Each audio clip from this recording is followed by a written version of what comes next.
Aujourd'hui, alors que les maladies transmissibles et infectieuses reçoivent beaucoup d'attention à travers le monde, les maladies non transmissibles sont par contre négligées ou sous-évaluées dans les pays à faible ou moyen revenu.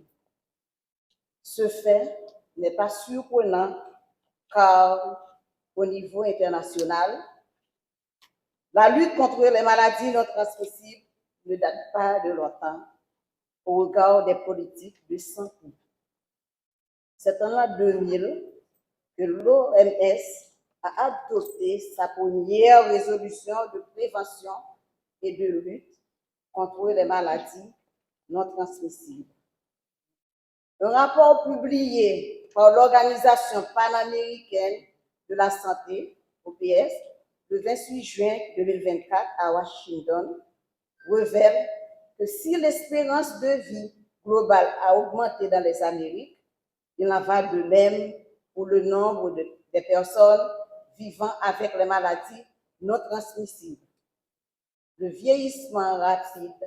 de la population a entraîné une augmentation des problèmes de santé et des handicaps causés par les maladies non transmissibles et les blessures. Ce même rapport exhorte les pays des Amériques à prendre des mesures pour relever les défis posés par les systèmes de santé par suite du vieillissement de la population de la région. Un autre rapport intitulé Maladies non transmissibles et causes externes analyse la charge de morbidité et de mortalité dans les Amériques de 2000 à 2019, en se concentrant sur les maladies non transmissibles telles que les pathologies cardiovasculaires, les cancers, les maladies respiratoires et le diabète, qui sont considérés comme les 4 piliers des maladies non transmissibles, auxquels s'ajoutent les troubles mentaux et les troubles liés à l'utilisation des substances, les troubles neurologiques ainsi que les traumatismes non intentionnels et intentionnels aux causes externes. De plus,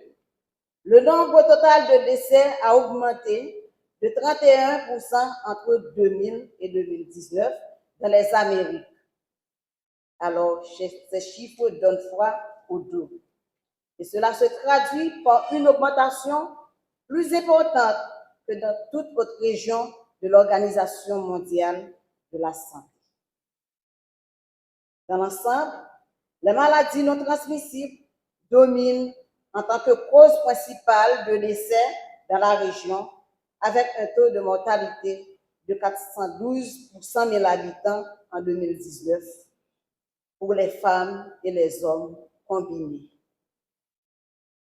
Le taux de mortalité lié aux maladies non transmissibles dans les Caraïbes latines est environ 1,5 fois plus élevé que dans la sous-région andine.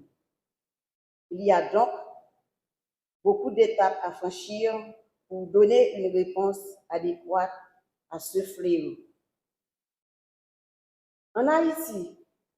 une étude menée par l'Organisation mondiale de la santé sur le profil des pays pour les maladies non transmissibles en 2018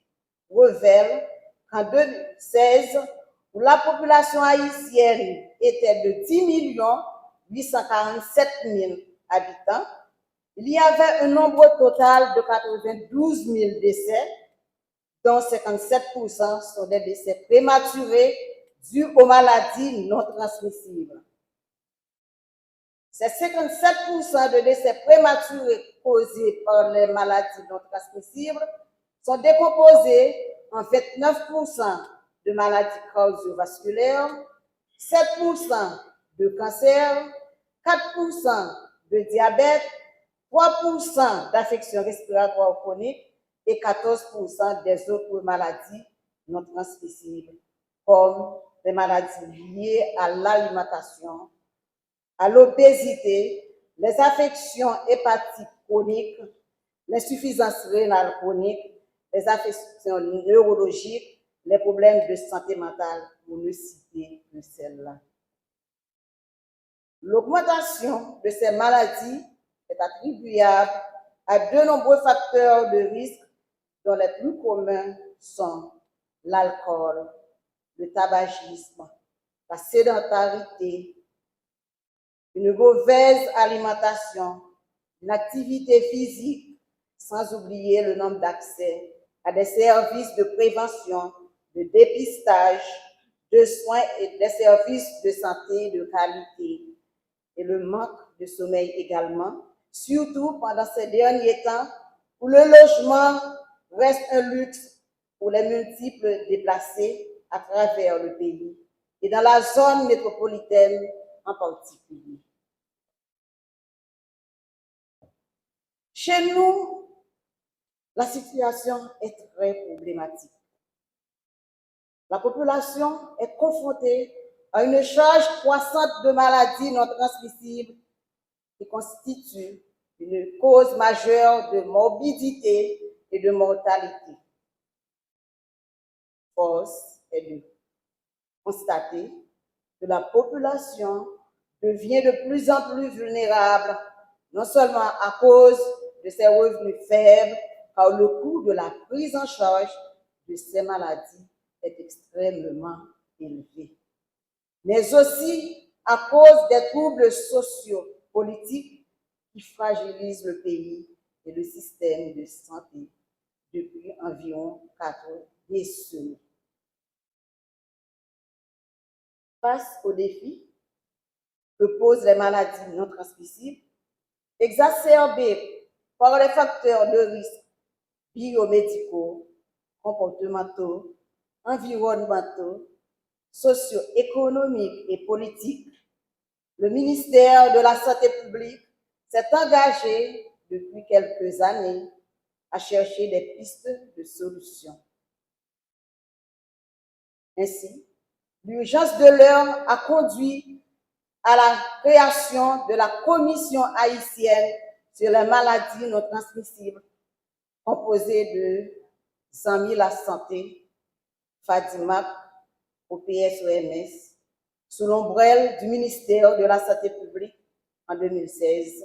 aux fins d'une réponse visible au cœur de cette problématique. Cette commission a travaillé sur un rapport dont les résultats vous seront présentés dans les minutes qui suivent et dont l'objectif ultime est de formuler des recommandations éclairées sur la base de toutes les données conjointement collectées sur la prévention des maladies non transmissibles en Haïti. Elles tiennent compte également de leur distribution géographique et socio-économique, des principaux facteurs de risque associés, sans oublier la charge de morbidité et de mortalité. La vision du ministère de la Santé publique est la création d'un environnement promouvant la capacité des citoyens à prévenir la survenue des maladies non transmissibles, de réduire les décès prématurés et les incapacités liées à ces maladies, notamment par le développement d'actions coordonnées et intersectorielles de lutte contre les facteurs de risque, leur déterminant, le renforcement de la prévention et de la prise en charge des maladies non transmissibles en Haïti. Chers amis, rappelons-nous de ce que nous a enseigné Robin Williams. Si nous voulons combattre une maladie, combattons l'une des maladies les plus terribles de toutes, à savoir l'indifférence. Alors, chers partenaires nationaux et internationaux, chers décideurs politiques et non politiques, chers membres des organisations non gouvernementales, membres des différents secteurs privés et publics, éducation, environnement, agriculture. Ne soyez pas indifférents envers les maladies non transmissibles en Haïti. L'heure cruciale est venue de conjuguer nos efforts selon nos besoins réels, selon notre contexte pour faire face à ce fléau silencieux, dévastateur, multiforme, pour ainsi parvenir